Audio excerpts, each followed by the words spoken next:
Oh my gosh. Okay, I think we're live. There we go. Okay, Leanne, thanks for joining me tonight.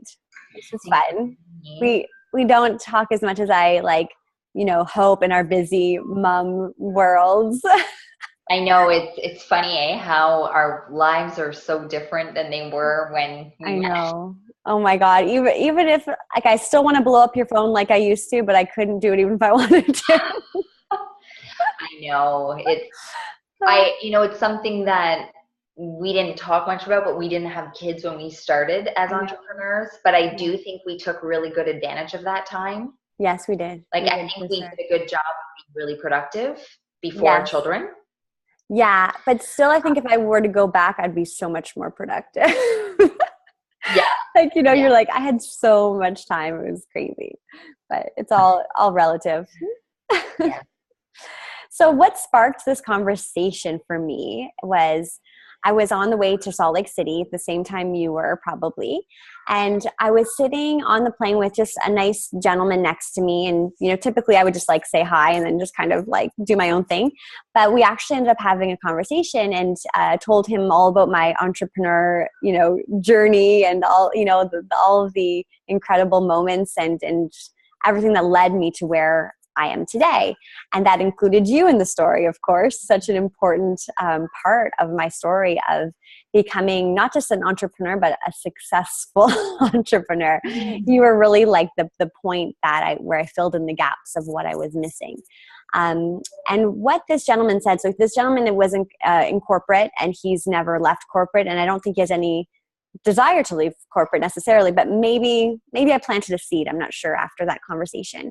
But he said something that was very simple, but I thought was very profound. And I've been talking about it ever since, actually. And he said, actually, everyone has that entrepreneur spirit. He said, but not everyone has that entrepreneurial courage. And I was like, oh, wow. And he's a programmer, so like a techie guy. And he said, because I think, and he was speaking, from his experience, he's like, I think that everyone at some point of their career, they think, wait a second, I could do this on my own. Mm-hmm. But then all of the voices come in terms of well, what about my benefits and job security? And maybe I'm not successful and yada, yada, yada. Yeah, that's a very clear way of explaining it. Mm-hmm. Because I know I faced that too. I mean, I was in my 20s when I was in corporate, but there was many years where I didn't even consider entrepreneurship. It's as if my brain didn't even think of that as an option. And Yeah. there's a lot of books that talk about, habits, right? And your habits of thinking. And when you become habitual in your thinking towards uh, only being an employee, your brain doesn't even go any other direction. Mm-hmm. And I think and then the more years that you don't use those muscles, the more Wayne Dyer calls it memes or viruses of the mind. If you think about entrepreneurship, it's like, oh, you couldn't do that. Or, you know what I mean? Oh, it's too late now for me to become an entrepreneur. Or I have kids now, so I have too many dependents. And I know many people in that situation where they're like, I should have done it before I had kids. And again, like you said, the fears are stronger than the courage. Mm-hmm. It's interesting. So as children, I think, that's when I remember my first entrepreneurial memories. I was selling muffins on the outside my house with lemonade, I think it was actually peach juice to be specific. and so my mom always kind of joked that you've been an entrepreneur since birth. But I think, and I would love to hear your thoughts on this, that as children, I think everyone has an entrepreneurial spirit alive in them. And maybe it's like schooling in terms of there's only one right answer in school and getting in line and, really conforming. Is it maybe the school system that kind of takes it out of some of us? I think the creativity is dulled. Yeah. In the school system. I think creativity gets dulled as we age if we don't come from a family that really enforces creative flow. Mm-hmm. And I think really entrepreneurship is one form of creativity. Yes. So if somebody is born naturally to be really amazing as an entrepreneur, but their creativity gets blocked in their body when they're young, Mm-hmm.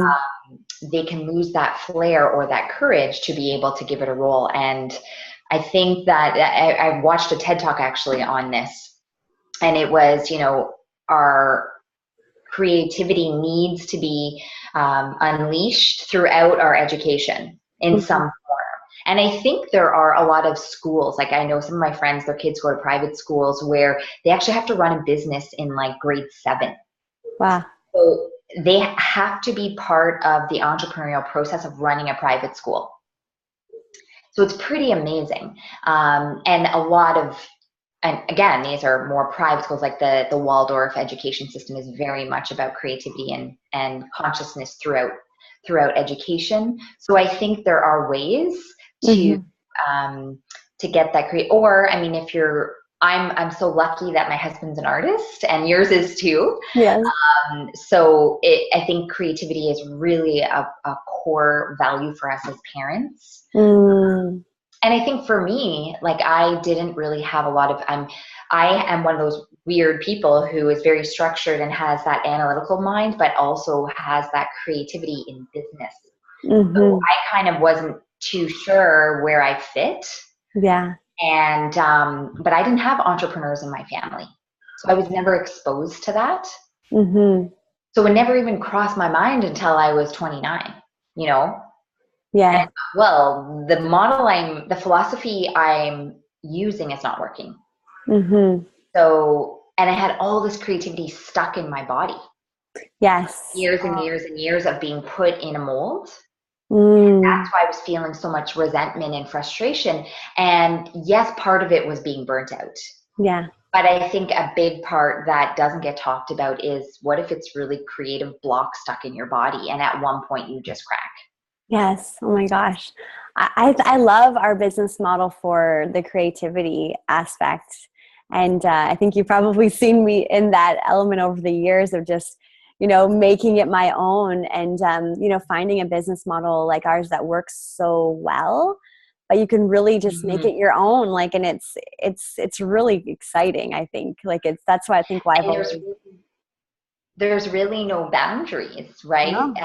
You aren't limited, and you're one of the most creative entrepreneurs that I know. And that's one of the things that inspires me so much is just seeing how you use your creativity in a very profitable way. Yes. Cool. Okay. A lot of creatives struggle with the profitability model. We don't want any starving artists. No. If you are a starving artist and you're watching this recording after, talk to us. We can help you. Okay, so I also was like, when I was thinking about our call right now, I was thinking like, okay, so I know some people who find the courage to get going and they may make some leaps or steps forward, but then they get kind of stuck. And sometimes they don't, it just kind of appears, and I want to say self-sabotage, but it's not so obvious. And they just slowly kind of take themselves out of the game, or they will kind of manifest something where they're kind of just falling flat on their face and getting really frustrated. And then they're like, entrepreneurship's not for me because they're lacking that courage. What would you say in terms of like staying courageous on the journey? I would say the biggest advantage or the biggest asset to stay on the journey would be a sphere of influence of people who are doing it and have done it. Because I think if you try to do it alone, the chances of success are very slim. Yeah. One of the things that I did was make sure I spent a lot of time with you and, a lot of people that we worked with, to keep, because when your energy's low, their energy's probably hyper. Yeah. Vice versa.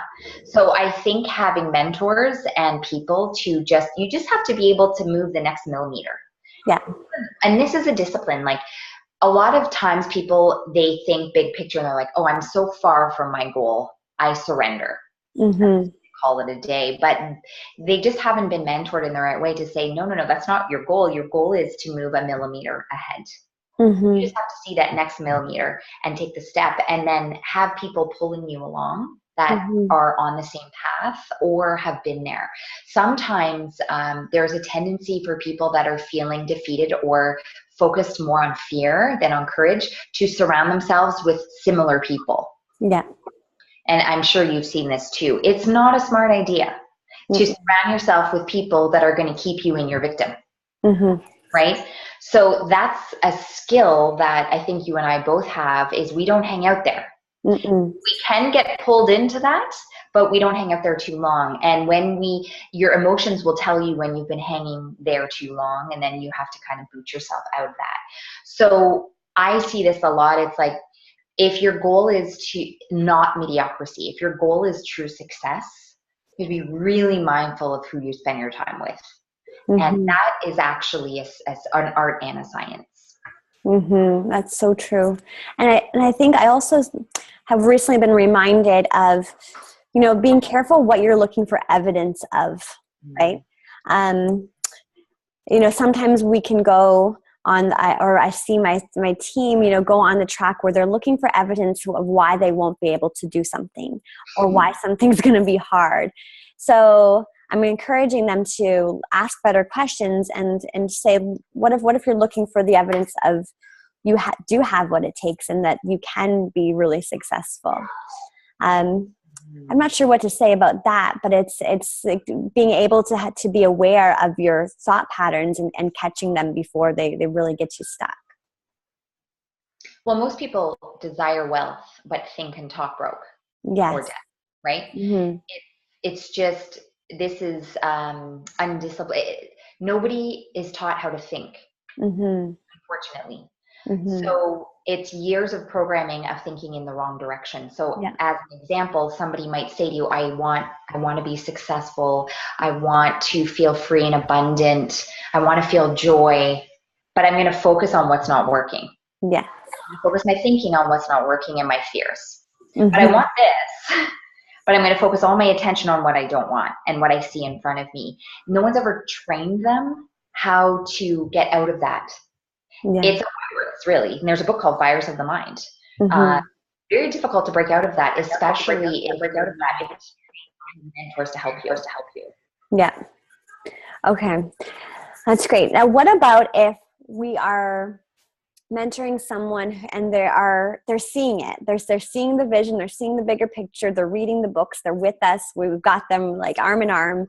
And what if they have someone in their life, maybe it's even like a spouse, who is really, really challenging in terms of maybe keeping them in this place of fear where it's like, you better make money by this day, this kind of, so they're wanting to be in this place of flow and attraction and abundance.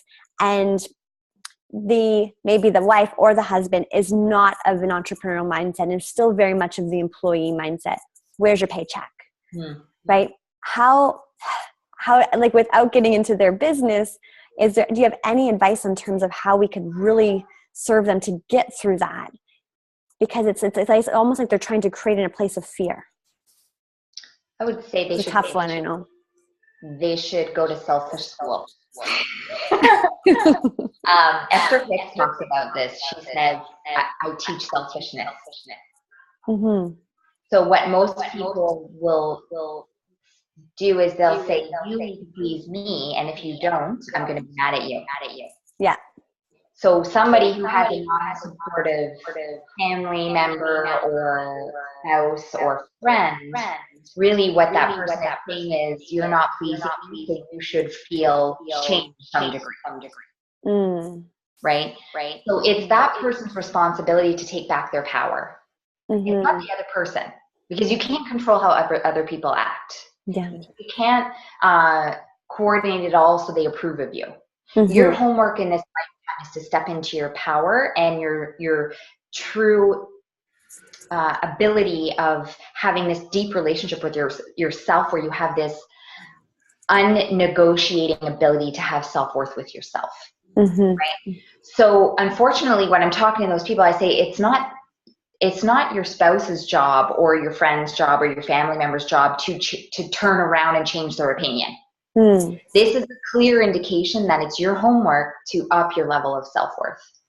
It's very challenging to do. I would say the most difficult is with the spouse. Yeah. Because when it's with a friend or a family member, you can distance yourself until you build that confidence, and then you can handle them. Yeah. But when it's your partner who's every day saying, show me the money, you're not good enough, this isn't going to work, you're not going to be successful, it's very difficult unless you have this relationship where you can speak your truth and there's a respect. But most of the time, I would say that is the most difficult situation to be in. How I've handled that in the past, on occasion, it's been having a loving conversation with the partner if they're open to it. In some cases, that's been welcome. But in some cases, it's been a difficult journey, and it's up to the person to decide if they are ready for that or not. Yeah, it's true. The spouse one is a tough one. And I mean, my husband and I talk about this all the time. It's like, I would never marry somebody who didn't support me 1,000,000%. You know, like, I just wouldn't, because again, you're hearing yourself to be lifted up, not to be broken down. Come here, Jaxie. My little guy wants to come and sit. Yay! Oh my gosh. I'm surprised I don't have one with me yet. Hi, sweetheart. Oh my God, Leanne. So hi. Hi, sweetie. Are you awake? Oh my goodness. I just want to ask you questions now. Who's your favorite superhero? He wants me to tell you that it's Spider-Man. Are you wearing Spider-Man pajamas? Oh my gosh, that's so funny. I love Spider-Man too. Oh my God, that's amazing. It is bedtime. But yeah, talking about the couple, and again, I think it comes from getting really clear. Most people move through life without being clear, so they just kind of randomly pick their partners and their friends and their business, and they go through life just kind of hoping everything works out. And the more, I think this is what I love about our business model, is it teaches extreme clarity. And you may not have it in the beginning, but as you build your self-esteem bit by bit, you